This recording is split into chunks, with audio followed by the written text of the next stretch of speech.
The shutdown reflex. How your vagus nerve locks you in survival without warning. At first, I thought I was losing my mind, honestly. I'd wake up after a full 8 hours of sleep, feeling like I'd pulled an all-nighter, my body heavy and unresponsive. My brain? A thick, persistent fog, struggling to grasp simple ideas, losing words mid-sentence.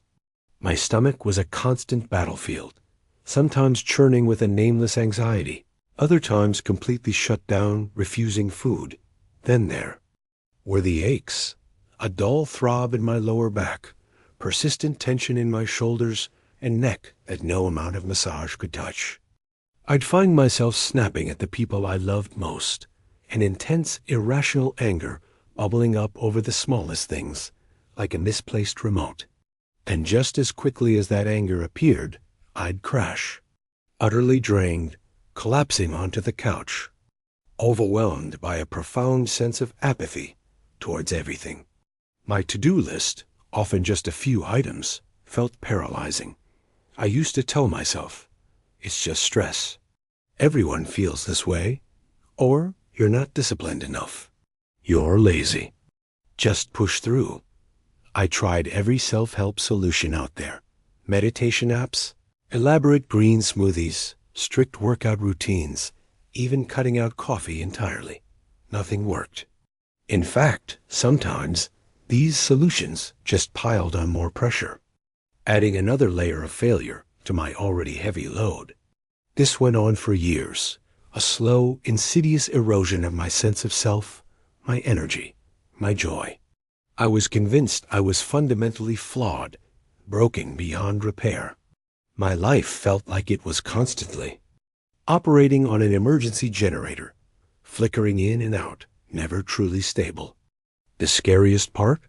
I actually started to believe this was my new normal, the inevitable price of being an adult, living in this relentless, fast-paced world. But here's the kicker. Even when things were objectively going well, career successes, stable relationships, moments of calm, that underlying sense of wrongness, that deep fatigue, persisted. It was a complete mystery, especially that chilling feeling that you're just ... dead inside or perpetually on edge with anxiety. Maybe you've felt it too. That inexplicable feeling of being on the verge of tears, or the sudden, overwhelming urge to run away, even from comfortable, safe situations. Or perhaps it's the opposite, a deep numbness, a detachment so profound that nothing really touches you anymore, good or bad. You go through the motions, nodding, smiling, participating, but it feels like you're watching your own life from behind a thick pane of glass, disconnected. I vividly remember one particular morning. I had a huge presentation at work, something I'd prepared for weeks, a real opportunity. My alarm went off, and instead of the usual jolt of nervous energy, I felt nothing, just a heavy, concrete weight pinning me to the mattress. My limbs felt like lead. My mind was blank. I knew I had to get up, but my body just wouldn't respond. It was like I was paralyzed, not by fear, but by an absolute, profound exhaustion that went beyond simple sleep deprivation.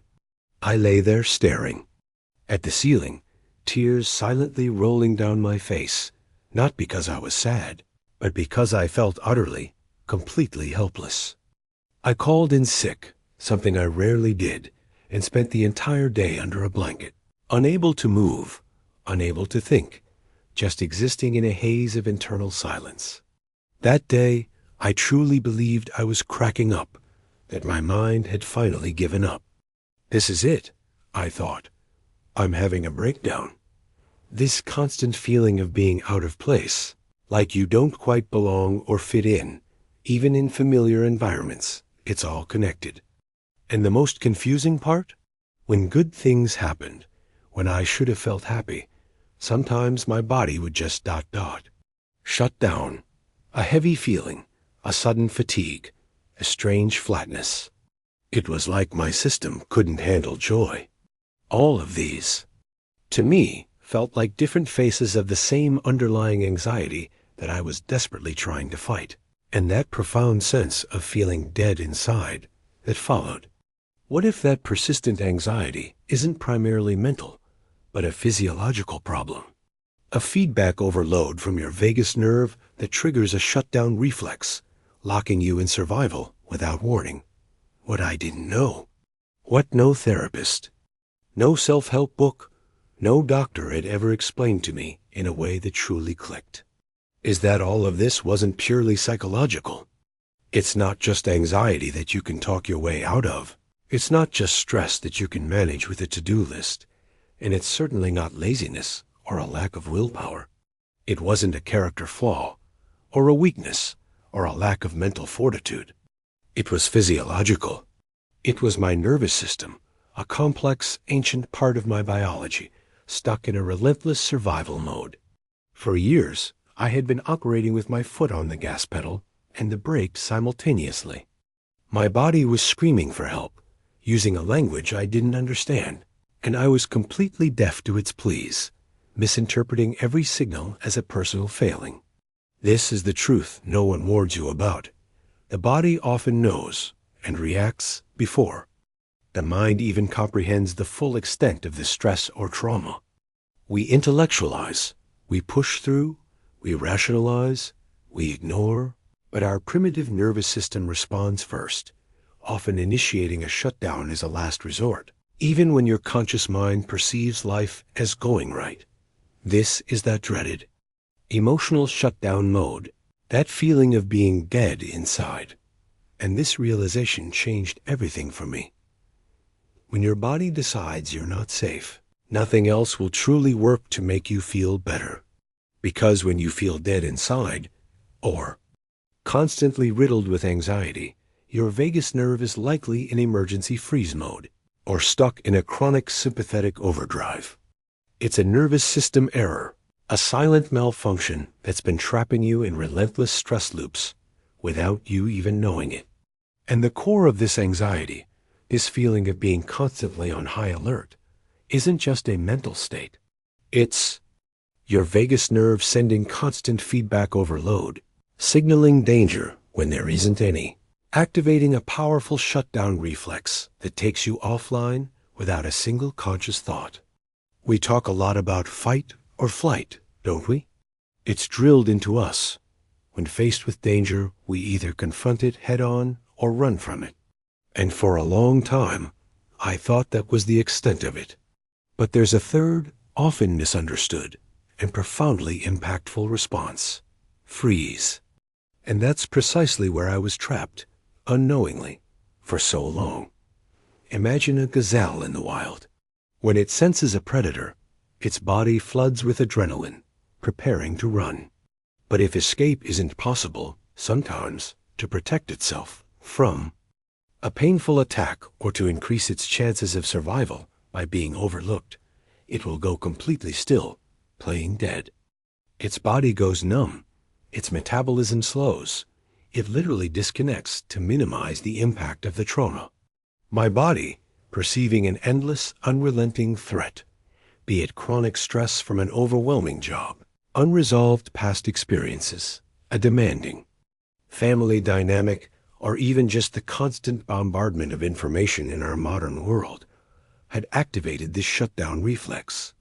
It was trying to conserve every ounce of energy because it genuinely believed it was in constant existential danger. This wasn't a conscious choice. It was an automatic, primitive, biological mechanism. This isn't laziness or lack of motivation. It's burnout, the ultimate consequence of a nervous system pushed beyond its limits, forced into a state of profound physiological shutdown. It's like an alarm bell that went off years ago and has never, ever stopped ringing.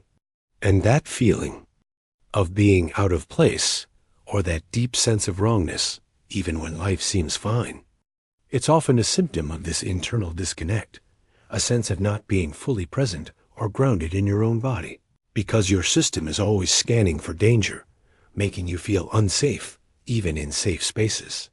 Your body, in its wisdom, is trying to protect you by keeping you ready for anything, but in doing so, it isolates you from the richness of life. And guess what's heavily involved in all of this? Especially in the emotional shutdown that is freeze and that pervasive, unshakable anxiety and inner deadness? Your vagus nerve, specifically its dorsal branch, driving an emergency freeze response, or its ventral branch being unable to fully engage the rest and digest state. It's a wiring problem, a silent malfunction in your core regulatory system that keeps you stuck in these endless, exhausting stress loops, constantly feeding back signals of danger and overwhelm, creating that pervasive anxiety, and enacting a full-body shutdown reflex without your conscious awareness. You see, you are not weak. You are not lazy. You are not broken. Your body, your brilliant, ancient body, has simply never learned how to feel truly safe in the world you currently inhabit. Think about it like this. Your nervous system is constantly scanning your environment, both inside and out, for signs of safety or danger. It's like a finely tuned security system running 24/7.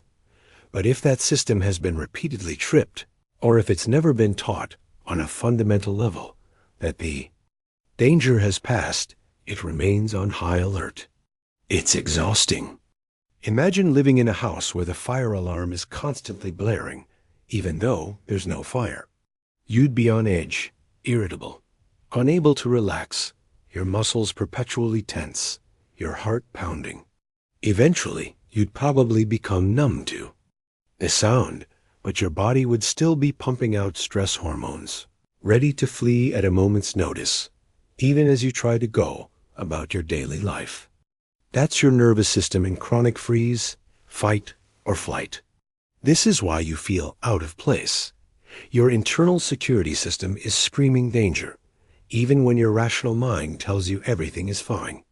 You're not grounded in the present, because a part of you is still trying to survive a past threat, or an accumulated load of stress that your system couldn't process. And until that underlying physiological state changes, your efforts to calm down, your endless battle with anxiety, and that profound feeling of being dead inside will always hit a wall. This is where your vagus nerve comes in.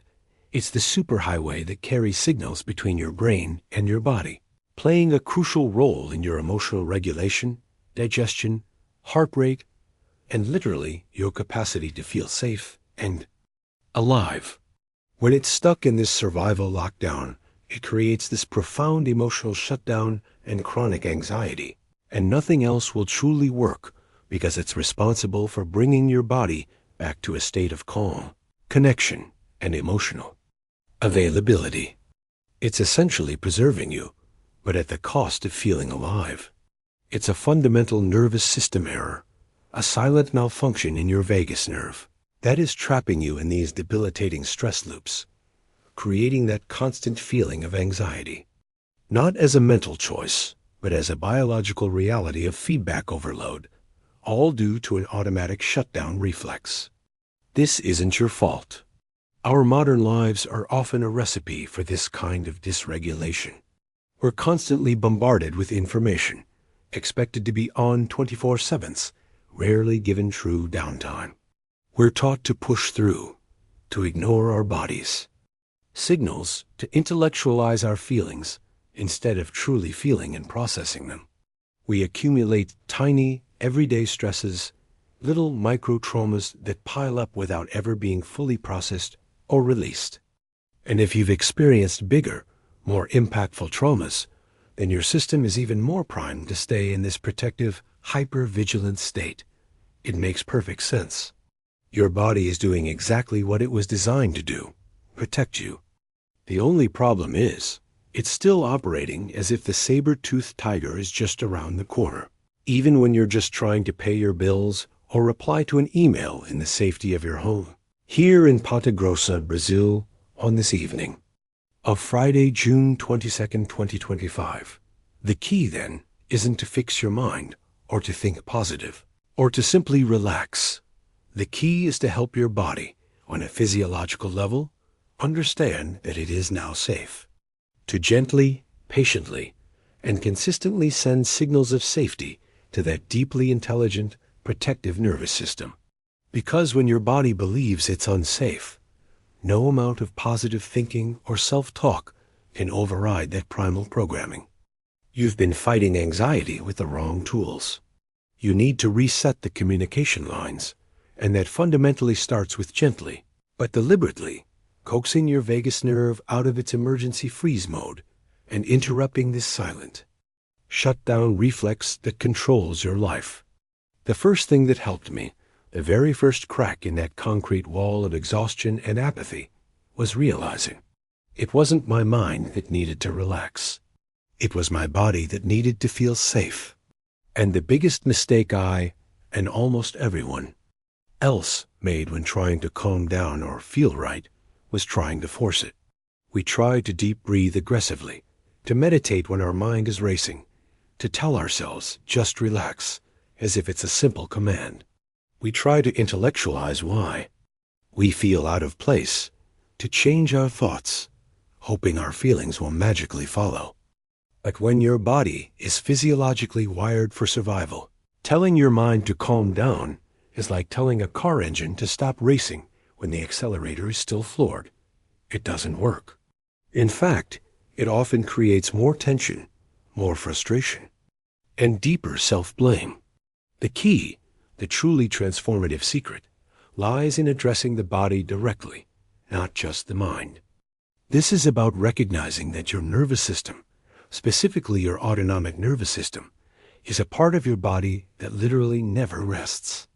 It's constantly regulating your heartbeat, your breathing, your digestion, your temperature, and critically, your sense of safety.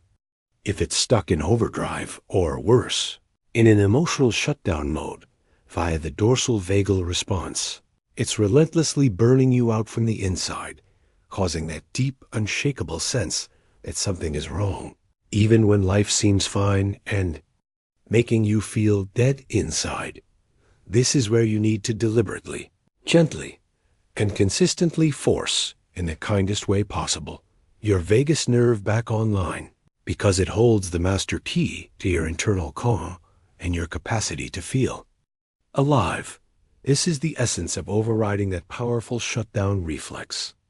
The simplest thing I started doing, the very first step to resetting my vagus nerve and truly unlocking my body from this survival lockdown and emotional shutdown, was a somatic healing practice so small, so seemingly insignificant, yet so profoundly powerful that it almost feels silly to describe it. But trust me on this.